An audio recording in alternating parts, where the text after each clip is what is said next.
आपके अपने YouTube channel global science IQ में आप सभी लोगों का मैं हार्दिक स्वागत करती हूँ। इसी के साथ साथ आप सभी लोगों को गुड इवनिंग। तो जैसा कि आप सभी लोगों ने थंबनेल में देख लिया होगा, मैं दिशा यादव आज आपके लिए रेडॉक्स चैप्टर का पार्ट नंबर 3 लेकर के आई हूँ, जिसमें आज हम आपको ऑक्सीकारक एवं अपचायक के बारे में डिटेल से जानकारी देने वाली हूँ। इससे पहले हम आपको पार्ट नंबर 1 और पार्ट नंबर 2 में ऑक्सीकरण एवं अपचयन के बारे में बहुत ही अच्छे तरीके से जानकारी दे चुके हैं।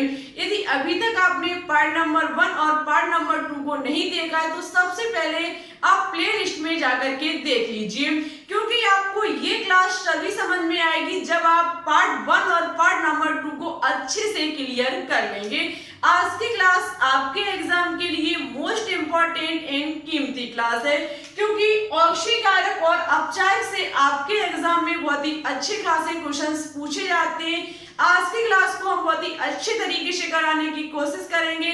यहाँ से बनने वाले हर एक पॉइंट को आपके तक पहुंचाने की हम पूरी कोशिश करेंगे। ओनली वीडियो को कंप्लीट देखिएगा, आपको पूरी क्लास बहुत ही अच्छे तरीके से समझाई जाएगी।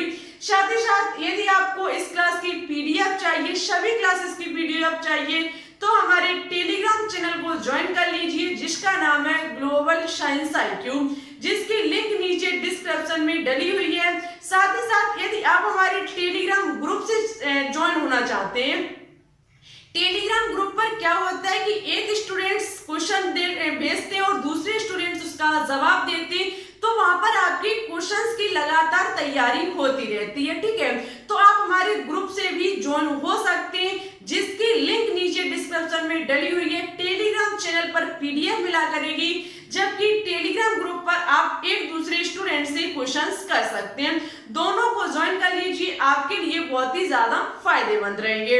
तो आज की क्लास को कंप्लीट देखिएगा। चलिए टाइम ना वेस्ट करते हुए बात करते हैं आज की इस शानदार क्लास पर। बहुत ही अच्छे खासे क्वेश्चंस इससे पूछे जाते हैं, सभी क्वेश्चंस को हम आगे लगाने की कोशिश करेंगे। जिस दिन हम आपके लिए रेडॉक्स का प्रैक्टिस सेट लेकर के आएंगे, उस दिन इसके प्रीवियस ईयर पूछे हुए क्वेश्चंस भी लगवाएंगे। देखो, क्लास को स्टार्ट करने से पहले एक महत्वपूर्ण इंपॉर्टेंट बात अभी सुन लीजिए, जो कि आज की क्लास की सबसे इंपॉर्टेंट बात है। हम आज की क्लास नहीं लेकर के आना चाहते थे, हमारी थोड़ी तकलीफ है मुंह में, क्योंकि पता नहीं दाढ़ निकल रही है या क्या है सिस्टम, खुद नहीं मुझको पता है, बहुत ज्यादा दर्द हो रहा है। ठीक है, अभी तो पता नहीं चल रहा है कि दाढ़ निकल रही है या फिर कुछ सूजन है, बहुत ज्यादा दर्द हो रहा है, लेकिन फिर भी हम इसलिए लेकर के आए, एक आपको इम्पोर्टेंट मुझे सूचना देनी थी। वो सूचना ये है कि अब हम आपकी 500 क्वेश्चंस की सीरीज कंप्लीट कर चुके हैं। यदि आपने 500 क्वेश्चंस की सीरीज नहीं देखी है, तो उसकी बनने वाली हर एक क्लास को सबसे पहले अटेंड कर लीजिएगा। ठीक है, सेकंड बात यह है कि अब हम आपके लिए लेकर के आ रहे हैं प्रैक्टिस सेट, और प्रत्येक प्रैक्टिस सेट चैप्टर वाइज होंगे। हर एक चैप्टर से प्रैक्टिस आपको करवाई जाएगी और सभी क्वेश्चंस प्रीवियस ईयर पूछे हुए क्वेश्चंस होंगे। इस बात का विशेष ध्यान रखना, आज ही ये बात नोट डाउन कर लेना कि कल से आपके प्रीवियस ईयर पूछे हुए क्वेश्चंस लगवाए जाएंगे। हम इसलिए मार्केट से आपके लिए बहुत सारी बुक्स लेकर के आए हैं, जिससे कि आपको अच्छे से अच्छा कंटेंट दिया जा सके। आपको एक से बढ़कर के एक क्वेश्चंस देखने को मिलेगी। हमारी कोशिश रहेगी कि हर एक चैप्टर से 30+ MCQ कराए जाए। किसी में शायद 30 से ऊपर भी जा सकते हैं, लेकिन किसी में 30 भी रह सकते हैं। जैसे मुझे क्वेश्चंस देखने को मिलेंगे, हम आपको हर एक तरीके का क्वेश्चन लगवाएंगे इस चैप्टर वाइज सीरीज में। ठीक है स्टूडेंट्स, तो इस बात का हम विशेष सूचना देना चाहते थे, और सूचना ये है कि जो आपकी कल की क्लास आएगी, सबसे फर्स्ट चैप्टर जो हम कराएंगे वो आपका होगा परमाणु संरचना, एटॉमिक स्ट्रक्चर। जो आपका चैप्टर होगा वो होगा परमाणु संरचना।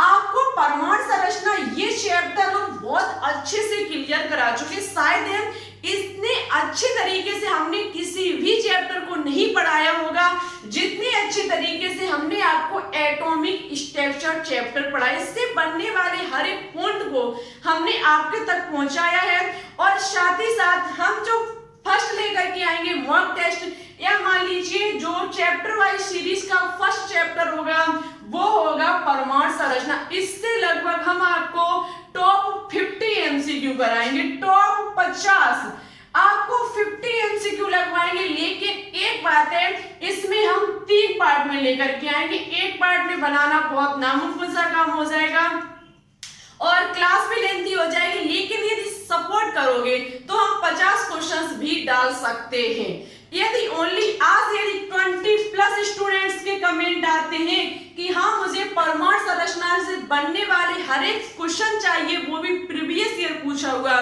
तो हमारी कोशिश रहेगी कि हम आपको 50 क्वेश्चन एक ही क्लास में दे सकें। ना तो हम ये सीरीज आपकी 3 पार्ट में डिवाइड करेंगे, जहां पर लगभग 15 और कुछ किसी में 12 आ सकते हैं, और आपके 3 में हम क्लियर करा देंगे। और ज्यादा से ज्यादा सपोर्ट किया तो 1 या फिर 2 में भी हम कंप्लीट करा देंगे, लेकिन ओनली आपको ज्यादा से ज्यादा सपोर्ट करना पड़ेगा।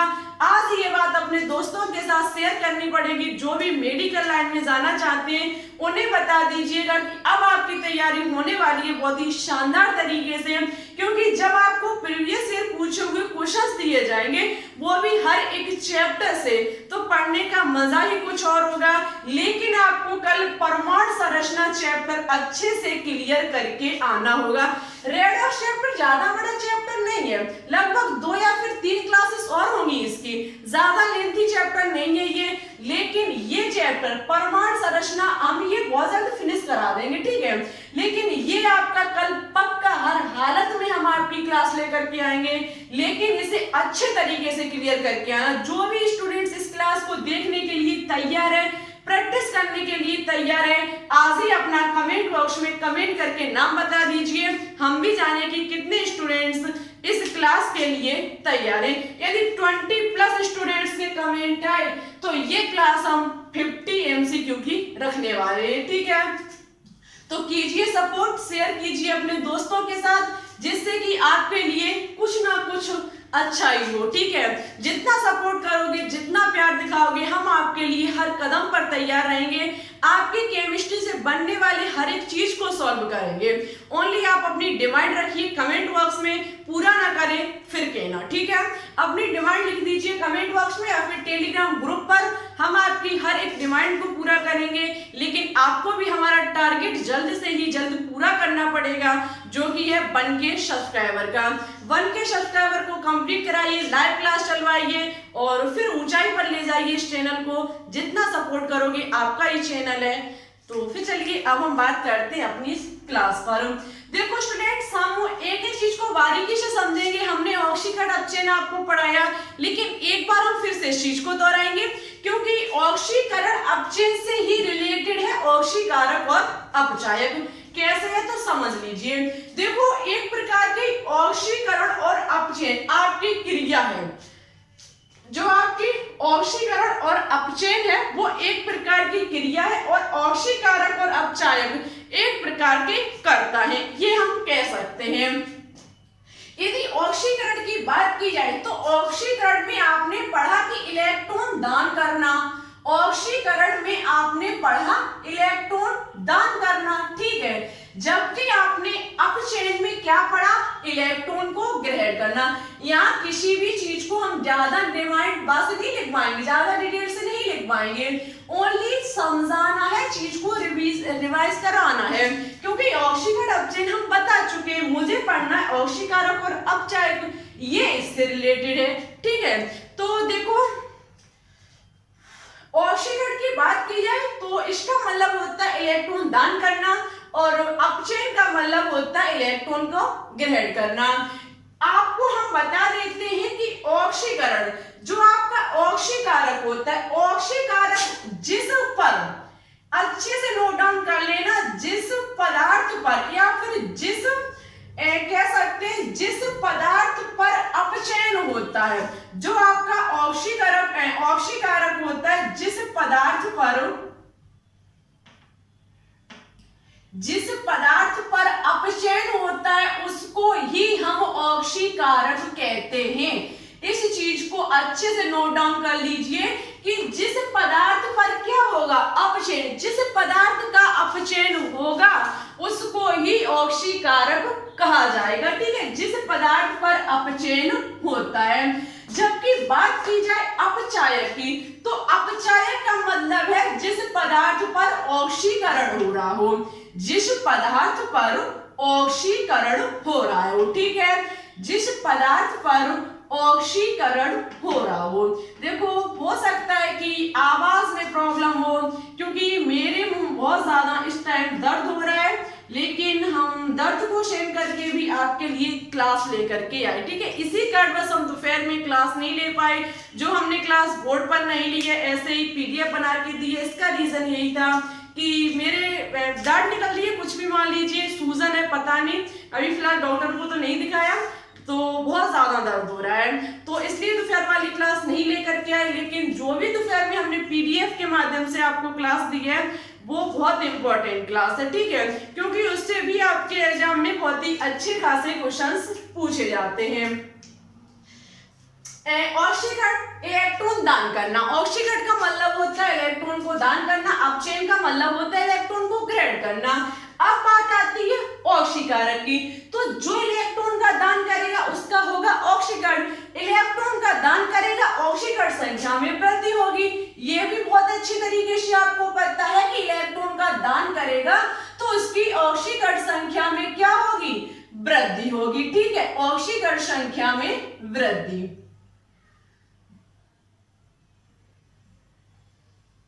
और जबकि आपको इलेक्ट्रॉन ग्रहण तो ऑक्सीकरण संख्या में कमी आएगी। ठीक है, यदि कोई भी पदार्थ इलेक्ट्रॉन को ग्रहण कर रहा है तो उसकी ऑक्सीकरण संख्या में क्या आएगी? उसकी ऑक्सीकरण संख्या में कमी आएगी। ठीक है, इतनी चीज आपको अच्छे से क्लियर हुई होगी। और स्टूडेंट्स, जिस पदार्थ का अपचयन होता है, जिस पदार्थ पर अपचयन होता है, वो पदार्थ हमारा ऑक्सीकारक कहलाता है। एग्जाम में आपको एक रिएक्शन दे दी जाएगी और पूछ लिया जाएगा कि बताइए निम्न में से किसका या तो पूछ लिया जाएगा ऑक्सीकारक है या फिर निम्न में से कौन हमारा अपचायक है। ऑक्सीकरण अपचयन बहुत कम पूछा जाता है, लेकिन ऑक्सीकारक और अपचायक बहुत ज्यादा पूछा जाता है। तो इतना याद रखना कि जिस पदार्थ पर अपचयन होगा वो हमारा ऑक्सीकारक होगा, और जिस पदार्थ पर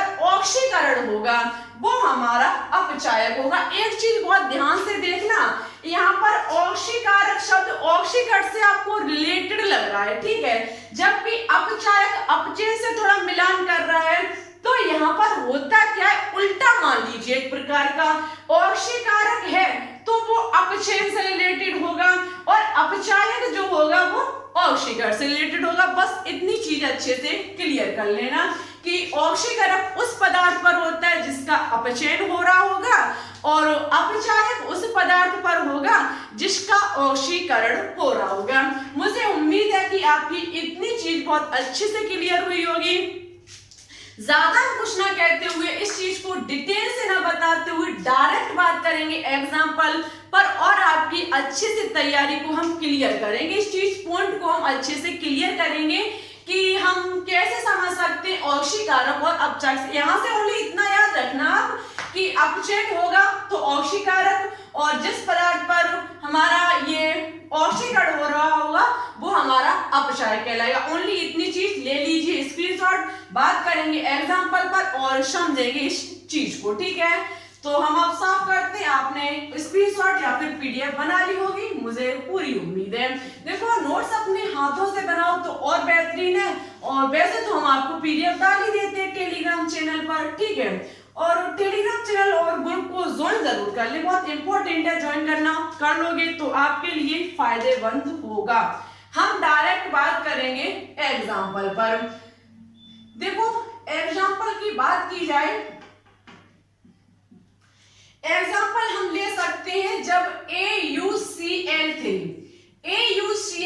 की क्रिया जब हम कराते हैं SnCl2 के साथ, जब हम इसकी क्रिया इसके साथ कराते हैं तो बनके तैयार होता है SnCl4 प्लस Au। देखो स्टूडेंट्स, यहाँ इस रेडॉक्स चैप्टर के अंतर्गत आप अब क्रिया को संतुलित करना भी सीखोगे। कब? नेक्स्ट क्लास में। आप रिएक्शन को चुटकियों में संतुलित कर लोगे कब? नेक्स्ट क्लास में, ठीक है। आपको इस रेडॉक्स चैप्टर के अंतर्गत हम अपक्रिया को संतुलित करना भी सिखाने वाले हैं, क्योंकि संतुलित से आपके एग्जाम में क्वेश्चंस भी पूछे जाते हैं। तो देखो, जैसा कि AuCl3 HNCl2 के साथ टिन क्लोराइड के साथ क्रिया कर रहा है, तो HNCl4 और Au का निर्माण हो रहा है। एग्जाम में पूछ लिया जाए कि बताइए निम्न में से किसका ऑक्सीकारक है, निम्न में से कौन सा ऑक्सीकारक है, फिर निम्न में से कौन सा अपचायक है। तो देखो कैसे करोगे। सबसे पहले आप ये देखो कि इसमें किसका ऑक्सीकरण हो रहा है और किसका अपचयन हो रहा है। ये चीज आपको कैसे पता लगेगी? तो ये पता लगेगी ऑक्सीकरण संख्या में वृद्धि से और ऑक्सीकरण संख्या में कमी से। जैसे कि हम देखें AuCl3 में, AuCl3 में देखें तो Au के पास 3+ चार्ज है। हम आपको पिछली क्लास में बता चुके हैं, जैसे AuCl3 है तो आपको पता है इस पर माइनस चार्ज होगा। आपको ये पता होना चाहिए कि Au का जो चार्ज होगा वो Cl3 पर लिखा जाएगा और जो Au का जो चार्ज होगा वो Cl पर लिखा जाएगा और Cl का चार्ज जो होगा वो Au पर लिखा जाएगा। इसका चार्ज होगा 1, तभी तो Au हमारा 1 है, ठीक है। जबकि इसका चार्ज होगा 3, तभी तो इस पर इसके 3 अणु हैं। इसका चार्ज जो होगा वो इसके साथ लिखा जाएगा और इसका जो चार्ज होगा वो इसके साथ लिखा जाएगा, इसका जो चार्ज होगा वो इसके साथ लिखा जाएगा। ऐसे क्रॉस का चिन्ह होता है, ठीक है। Au पर 3+ चार्ज होगा तभी Cl3 हमारा आया और Cl पर आपको पता है -1 चार्ज होता है, तो ये -1 यहाँ आया होगा तभी Au हमारा ओनली 1 परमाणु है, ठीक है। तो हमारा Cl3+ है। Cl3+ से आप देख सकते हैं हमारा किसका निर्माण हुआ? Au का। बहुत ध्यान से समझना इस चीज को। आप देख सकते हैं Cl3+ से किसका निर्माण हुआ? Au से। जबकि Sn की बात की जाए तो Sn से निर्माण हुआ, एक मिनट हम ब्लू मार्कर का यूज करने वाले हैं। आपको पता है Au3+ से किसका निर्माण हुआ? Au का, ठीक है। जबकि Sn2+ से, क्योंकि Cl2 है मींस इसका चार्ज इस पर आया होगा, तो Sn2+ से निर्माण किसका हुआ? Sn4+ का। किसका निर्माण हुआ? Sn4+ का। जबकि क्लोरीन की बात की जाए तो क्लोरीन से यहाँ कोई मतलब नहीं है। यहाँ पर Cl-1 होगा, यहाँ पर भी Cl-1 होगा, यहाँ पर भी Cl-1 होगा। मींस हमारा Cl एक समान होगा, इससे मुझे इतना मतलब नहीं है। Au3+ से बना Au, यहाँ पर इसकी ऑक्सीकरण संख्या देखी जाए तो +3 है, जबकि यहाँ पर जाकर के देखी जाए तो इसकी कितनी रह गई? 0। मींस ऑक्सीकरण संख्या में कमी हुई है। जब स्टूडेंट्स ऑक्सीकरण संख्या में कमी हुई है तो ये हमारा अपचयन होगा। क्या होगा? ये हमारा अपचयन होगा। इसमें अपचयन हुआ है किसमें? Au में। जबकि Sn की बात की जाए तो Sn2+ से कितना रह गया? Sn4+ हो गया। Sn2+ से Sn4+, ऑक्सीकरण संख्या +2 से कितनी हो गई? +4। ऑक्सीकरण संख्या में वृद्धि हुई है, मींस यहाँ पर इसका ऑक्सीकरण हुआ है, ठीक है। इतनी चीज मुझे पूरी उम्मीद है कि आपके बहुत अच्छे से क्लियर हुई होगी। अभी चुटकियों में होगा ये खेल प्रारंभ आपका या फिर अंतिम, यहाँ से आपका शुरू होगा और यहीं पर जाकर के अंत होगा। ओनली अपचयन और ऑक्सीकरण संख्या आपको अच्छे से निकालनी आनी चाहिए। पहले ये चीज बता चुके हैं आपको कि ओनली ऑक्सीकरण संख्या में वृद्धि देख लीजिए कहाँ हो रही है और ऑक्सीकरण संख्या में कमी कहाँ हो रही है, ठीक है। इतनी चीज जब आपकी क्लियर हुई तो हम कह सकते हैं कि Au का यहाँ पर क्या हो रहा है? Au का यहाँ पर अपचयन हो रहा है। हम ये बात दावे के साथ कह सकते हैं कि Au का यहाँ पर अपचयन हो रहा है और Sn का यहाँ पर ऑक्सीकरण हो रहा है। यहाँ पर Sn का क्या हो रहा है? Sn का यहाँ पर ऑक्सीकरण हो रहा है। अब स्टूडेंट्स जिस एलिमेंट्स का ऑक्सीकरण हो रहा होगा वो हमारा अपचायक होगा, और जिसका हमारा अपचयन हो रहा होगा वो हमारा क्या होगा, वो हमारा ऑक्सीकारक होगा। एग्जाम में पूछ लिया जाता तो आप क्या कह सकते थे कि यहाँ पर AU जो है वो हमारा क्या है, AU जो है वो हमारा ऑक्सीकारक है। ऐसे बहुत सारे क्वेश्चन एग्जाम में पूछे जाते हैं। बताइए निम्न में से किसका ऑक्सीकरण हो रहा है, सॉरी कौन सा पदार्थ हमारा ऑक्सीकारक है या फिर कौन सा पदार्थ हमारा अपचायक है, जबकि इसका क्या हो रहा है, ये हमारा अपचायक होगा। ठीक है, जिस पदार्थ का ऑक्सीकरण हो रहा होगा वो पदार्थ हमारा अपचायक होगा, और जिसका अपचयन हो रहा होगा वो हमारा ऑक्सीकारक होगा। मुझे उम्मीद है कि इतनी चीज आपकी बहुत अच्छे से क्लियर हुई होगी। ठीक है, अब आप समझ चुके होंगे ऑक्सीकारक और अपचायक क्या होता है। बस इतनी छोटी सी बात आपको समझानी थी कि जिसका ऑक्सीकरण हो रहा होगा वो अपचायक, जिसका अपचयन हो रहा होगा वो हमारा ऑक्सीकारक। ठीक है, यहाँ पर आपको किसी भी प्रकार की तकलीफ हो रही हो तो तुरंत कमेंट बॉक्स में लिख दीजिएगा, हम आपको नेक्स्ट क्लास में समझाने की पूरी कोशिश करेंगे। यदि यहाँ पर आप चार्ज को बराबर करना चाहते तो इसके एक कह सकते हैं, हम क्या कहें शब्द दें हम इसको, एक कोई फालतू ट्रिक मान लीजिए, किसी भी प्रकार की पागलपन की ट्रिक मान लीजिए। यदि हम क्या करें कि जिधर चार्ज हमारा अधिक है, जिधर हमारा चार्ज अधिक है हम उधर साथ उतने ही इलेक्ट्रॉन लगा देंगे, और जितने इलेक्ट्रॉन लगाएं, कितने इलेक्ट्रॉन लगाएंगे तो जितने अधिक है। आपको पता है अपचय इलेक्ट्रॉनों को ग्रहण करता है। अब आप देखेंगे इस चीज को छोड़ दीजिए, AU पर 0 चार्ज है और AU यहाँ पर 3+ चार्ज है। जिधर साइड प्लस चार्ज अधिक होगा उधर साइड हम क्या करेंगे, इलेक्ट्रॉनों को लगा देंगे। कितने लगाएंगे, जितने अधिक होंगे। देख सकते हैं यहाँ पर 3 इलेक्ट्रॉन अधिक है। कितने इलेक्ट्रॉन अधिक है, 3 इलेक्ट्रॉन। आप देख सकते हैं 3+3 इलेक्ट्रॉन से कट जाएगा, हमारी यहाँ पर क्रिया जो होगी वो संतुलित हो जाएगी, AU दोनों तरफ संतुलित हो जाएगा। Sn2+ Sn4+ किधर अधिक है, Sn4+ अधिक है। कितना अधिक है, 2 इलेक्ट्रॉन अधिक है। बस 2 इलेक्ट्रॉन लगा दीजिए, हमारे दोनों तरफ क्लियर हो जाएगा, दोनों तरफ बराबर हो जाएगा। तो अब आप कमेंट बॉक्स में कमेंट करके बताना कि आपको ऑक्सीकरण अपचयन, ऑक्सीकारक और अपचायक क्लियर हुआ या नहीं हुआ, क्योंकि एग्जाम में यदि इस रेडॉक्स चैप्टर से क्वेश्चन पूछे जाएंगे तो वो 3 जगह से पूछे जाएंगे। या तो आपको ऑक्सीकरण संख्या पूछी जाएगी निकालने के लिए, या तो आपको अपचायक और ऑक्सीकारक पूछा जाएगा, या फिर आपको संतुलित रासायनिक समीकरण से कोई एग्जाम में क्वेश्चन पूछा जाएगा। यहाँ से बाहर यदि आपको कहीं क्वेश्चन दिख जाए तो आप मुझसे कहना करके फिर हम उसको क्वेश्चन को आपको फिर बताएंगे कुछ। ठीक है, तो पहली बात तो पूछा ही नहीं जाएगा, ये बात क्लियर है, क्योंकि रेडॉक्स चैप्टर बहुत छोटा सा चैप्टर है। यही 3-4 चीजें इसमें मैंने और होगी, हम आपको करा देंगे, आप बस किसी भी प्रकार की टेंशन मत लेना।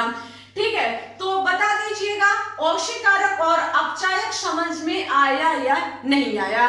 साथ ही साथ आज की क्लास आपकी यहीं पर फिनिश होती है।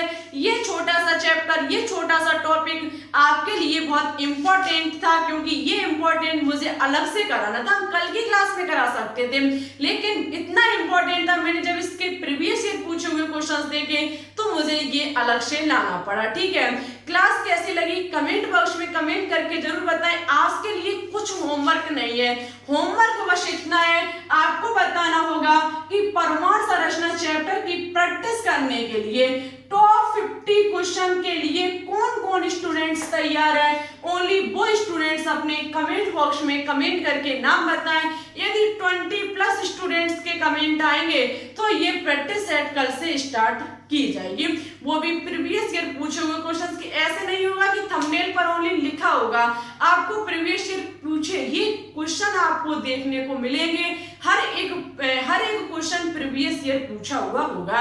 सबसे पहले पिछली क्लास में दिए गए क्वेश्चन का जो आंसर दिया है वो दिया है इमरान अहमद ने। ओनली एक स्टूडेंट ने क्वेश्चन का आंसर दिया। Thank you so much. आप लगातार इसी प्रकार से कोशिश करते रहिए और हम आपसे बहुत ज्यादा हैप्पी हैं क्योंकि आप बासकता बहुत अच्छी तरीके से तैयारी करते हो। हमारे द्वारा दिए गए हर एक क्वेश्चन का आप आंसर देते हो, मुझे बहुत अच्छा लगता है। इमरान अहमद को हमारी तरफ से बहुत बहुत बहुत बड़ा धन्यवाद। आप ऐसे ही करके अपनी स्टूडेंट तैयारी करते रहिए लगातार। मां सरस्वती से यही मेरा निवेदन है कि आपका सिलेक्शन जरूर हो। मेहनत करोगे तो सिलेक्शन पक्का होगा। जो स्टूडेंट्स मेहनत करेंगे उनका सिलेक्शन जरूर होगा। लेकिन कुछ स्टूडेंट्स तो ऐसे होते हैं कि वीडियो को देखते हैं लेकिन कभी क्वेश्चन का आंसर नहीं देते हैं, तो इससे मुझे भी नहीं पता चलता है कि आप तैयारी करते हो कि ओनली वीडियो को देखने का एंजॉय लेते हो, मुझे खुद नहीं पता चलता है। तो ज्यादा से ज्यादा कमेंट करके बताया करो वीडियो कैसी लगी, क्वेश्चन का आंसर दिया करें। तो आज क्वेश्चन यही है हमारा कि इस चैप्टर के लिए कौन कौन तैयार है। क्या 50+ आपको क्वेश्चन चाहिए, सभी प्रीवियस ईयर चाहिए, तो और यदि चाहिए तो इसको अच्छे से क्लियर करके है ना। जब हम आप प्रैक्टिस सेट आपकी लगवाएं, शायद बहुत ज्यादा मजा आता जब आप लाइव क्लास में इस चैप्टर को सॉल्व करते, लेकिन बात वही है आपने सपोर्ट इतना नहीं किया जो हम लाइव क्लास चला सकें। यदि सपोर्ट करोगे तो शायद हम ज्यादा नहीं 2-4 क्लास ही ले पाएंगे और आप लाइव क्लास भी चलवा सकते हैं। हाथ जोड़ करके रिक्वेस्ट है, प्लीज हाथ जोड़ करके रिक्वेस्ट है, ज्यादा से ज्यादा सपोर्ट कीजिए। लाइव क्लास चलवाने की थोड़ी सी कोशिश और कीजिए क्योंकि हम बहुत नजदीक है लाइव क्लास के, ठीक है। तो आपकी कोई बात नहीं, फिर भी आप जब अपलोड वीडियो को देखो तो अपनी फेयर कॉपी जो आपकी नोट्स बनाते हो उसको दूर रखना, उसके बाद इस प्रैक्टिस को लगाना जिससे कि आपको भी पता चले कि आपकी तैयारी कैसी है। देखो अब हम पसीने में पूरी तरीके से नहा चुके हैं, तो इसलिए अब चलते हैं, ज्यादा कुछ ना कहते हो। अपना ख्याल रखना, अच्छे से अपनी स्टडी को करना। Thanks for watching this video. जय हिंद, जय भारत, ऑल द बेस्ट।